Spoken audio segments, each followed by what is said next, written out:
people get confused. Companies get confused. When they start getting bigger, they want to replicate their initial success.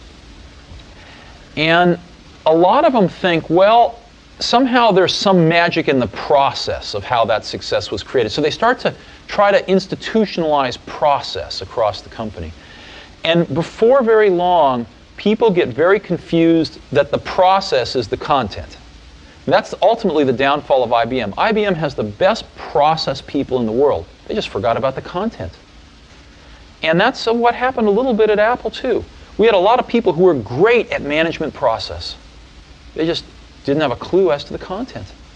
And in my career, I found that the best people, are the ones that really understand the content, and they're a pain in the butt to manage, But you put up with it because they're so great at the content.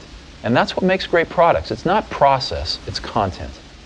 So we had a little bit of that problem at Apple. And that problem eventually resulted in the Lisa, which had its moments of brilliance. In a way, it was very far ahead of its time.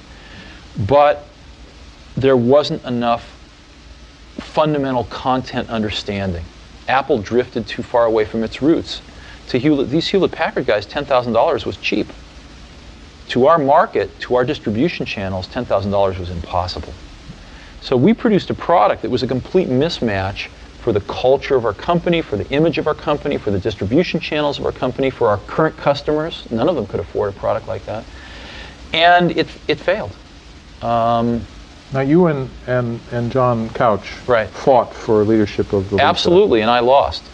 That's correct. How did that come about? Well, I thought Lisa was in serious trouble. I thought Lisa was going off in this very bad direction, as I've just described. And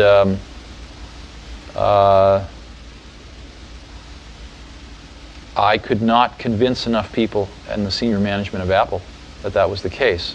And we ran the place as a team for the most part. So I lost. And at that point in time, I brooded for a few months. But it was not very long after that it really occurred to me that if we didn't do something here, the Apple II was running out of gas. And we needed to do something with this technology fast, or else Apple might cease to exist as the company that it was. And so I formed a small team to do the Macintosh. And we were on a mission from God, to save Apple. No one else thought so, but it turned out we were right.